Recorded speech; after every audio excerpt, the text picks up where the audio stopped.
মহিলাদের অধিকারের ব্যাপারে আমাদের পলিসি কি হতে পারে এবং মাইনরিটি ইস্যুতে জামাত ইসলামের পলিসি কি হতে পারে।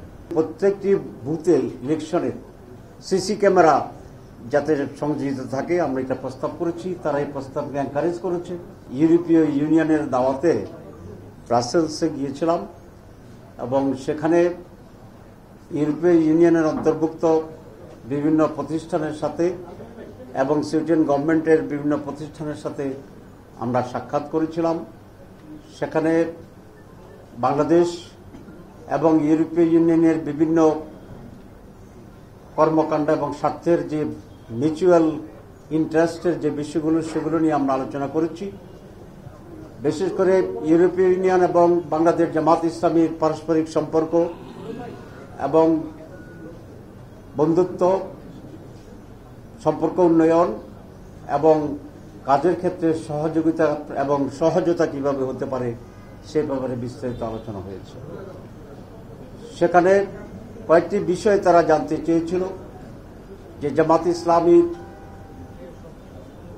ডেমোক্রেসির ব্যাপারে স্ট্যান্ড কি, মহিলাদের অধিকারের ব্যাপারে আমাদের পলিসি কি হতে পারে এবং মাইনরিটি ইস্যুতে জামাত ইসলামের পলিসি কি হতে পারে। বান্ডেল থাকলে প্রতি সেনমানিতে টাকা বাঁচবে।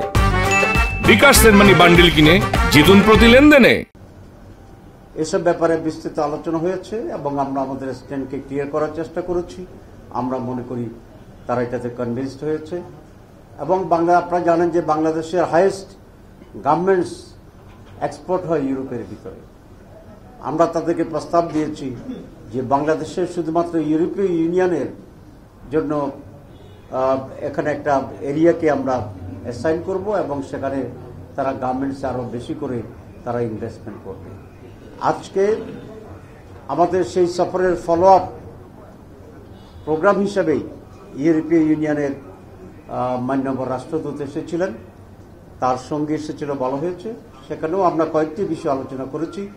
বাংলাদেশের আগামী নির্বাচন এবং নির্বাচনে অবজারভার পাঠানোর ব্যাপারে আমরা কথা বলেছি। ইকুয়াল প্লেইং ফিল্ড তৈরি হওয়ার জন্য বিশেষ করে প্রত্যেকটি বুথে ইলেকশনের সিসি ক্যামেরা যাতে সংযোজিত থাকে আমরা এটা প্রস্তাব করেছি, তারা এই প্রস্তাবকে এনকারেজ করেছে। বান্ডেল থাকলে প্রতি সেনমানিতে টাকা বাঁচবে। বিকাশ সেনমানি বান্ডেল কিনে জিতুন প্রতি লেনদেনে। এবং এর জন্য যে হিউজ বাজেট দরকার আমরা তাদেরকে বলেছি তারা যেন এই ক্ষেত্রে সেভাবে আমাদেরকে সহযোগিতা করে। রিফর্মস কমিশনের ব্যাপারে তারা আমাদের কাছ থেকে জানতে চেয়েছিল।